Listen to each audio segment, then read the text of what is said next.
Olá pessoal, sejam bem-vindos. Hoje é domingo 14 de julho de 2019. Neste vídeo vamos atender ao pedido de Carlos Eduardo Sampaio Gomes de Caruaru, Pernambuco, a capital do forró, a terra do mestre Vitalino. E também o pedido de Maria Dalgisa Nunes Paiva, de Ipojuca, Pernambuco, onde fica a praia de Porto de Galinhas. Muita gente pensa que o nome Porto de Galinhas se refere às aves galinhas. Na realidade, se refere aos escravos que aportavam ali, na mata sul de Pernambuco. Eram chamados de galinhas. Por isso, Porto de Galinhas, Porto de Escravos. Na obra do poeta baiano Castro Alves, ele fala dos navios negreiros que traziam os negros para o Brasil. E falava também do banzo, que é a tristeza deste povo quando vinham da África para trabalhar no Brasil. Então, sobre a pergunta que esses dois amigos me perguntaram: o que fazer se o INSS cortar o meu benefício? O que fazer se eu não concordar com o perito do INSS? Se eu não concordar com o que disse o perito do INSS, o que é que eu posso fazer? Se o cidadão não concordar com o que disse o perito do INSS, ou se a aposentadoria dele for cortada, ele tem dois caminhos que ele pode seguir. Ele pode, dentro de 30 dias, entrar com um recurso administrativamente no próprio INSS. Ele recorre ao próprio INSS da decisão do perito do órgão. Então ele pode recorrer administrativamente no próprio órgão. Só que ele não vai para uma nova perícia. Quando o INSS chamá-lo de volta, porque ele recorreu do perito, ele vai apenas conversar com o servidor do INSS. Ele não vai para uma nova perícia. Ele apenas vai fazer uma entrevista com o servidor do INSS. E nessa entrevista ele vai dizer por que motivo ele acha que deve continuar com o benefício. Então veja, ele pode recorrer administrativamente no próprio órgão.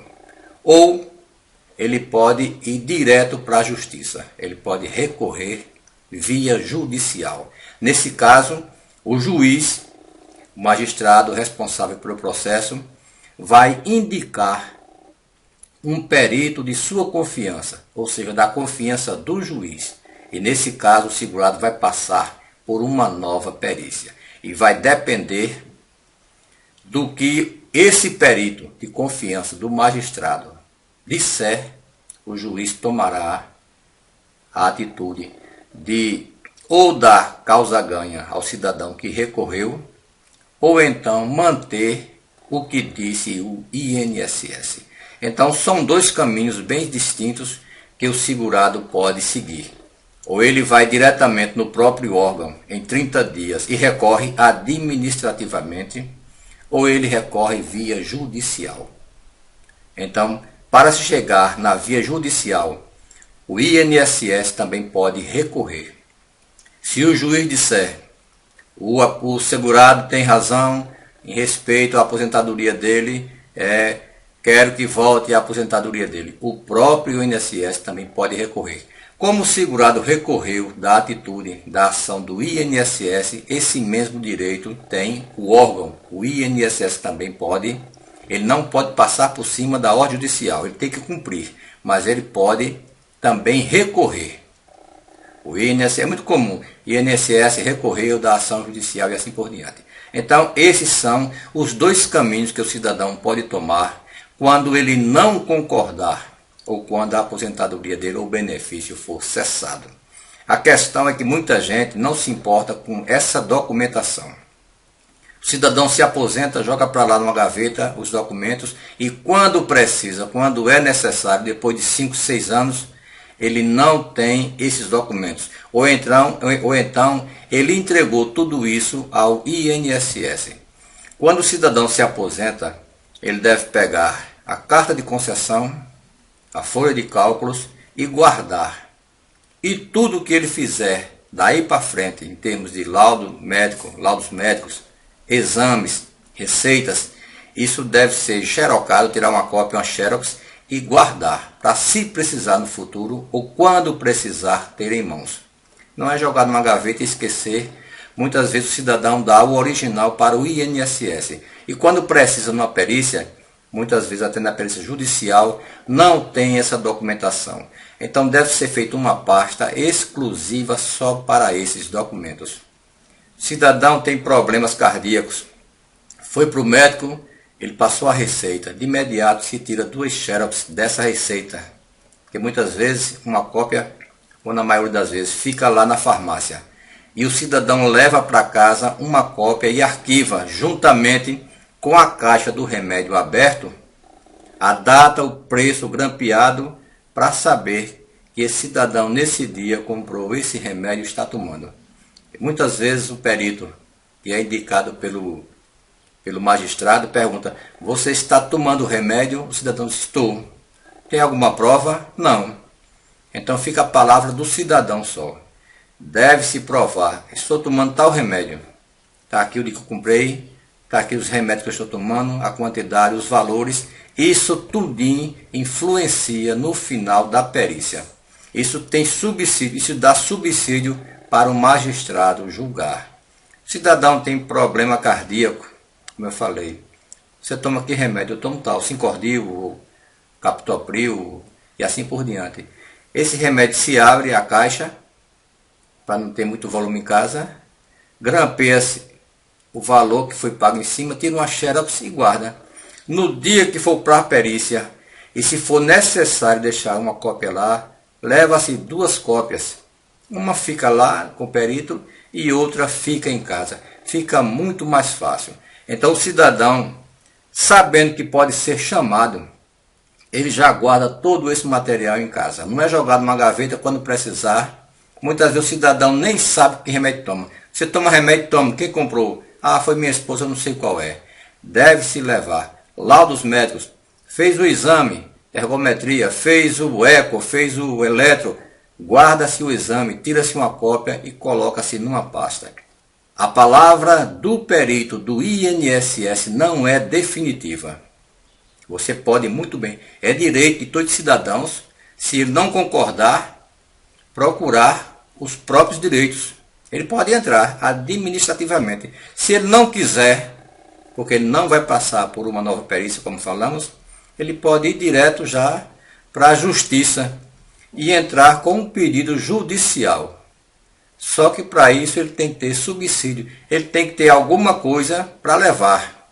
Eu não posso pegar toda essa documentação e jogar numa gaveta e esquecer, para quando precisar não ter. Outra coisa importante que a gente está vendo é muita gente se desesperando, pensando que vai perder o benefício. O INSS já mandou avisar, já avisou a todo mundo. Não é só porque a pessoa vai ser chamada que vai perder o benefício. Ele apenas, como manda a lei, vai passar por uma nova avaliação. E é nessa avaliação que o cidadão tem que levar alguma coisa para comprovar que realmente está precisando, tanto do benefício como da aposentadoria. E para finalizar, sobre as perícias médicas, se você não concordar, se você discordar com o que disse o perito, veja bem, a obrigação do perito é tratar todo mundo com humanidade, com respeito. O cidadão foi ali, não é para ser menosprezado, criticado. Tem cidadão lá de idade que já chega se tremendo, com medo do perito, pensando que ele vai cortar a aposentadoria do cidadão.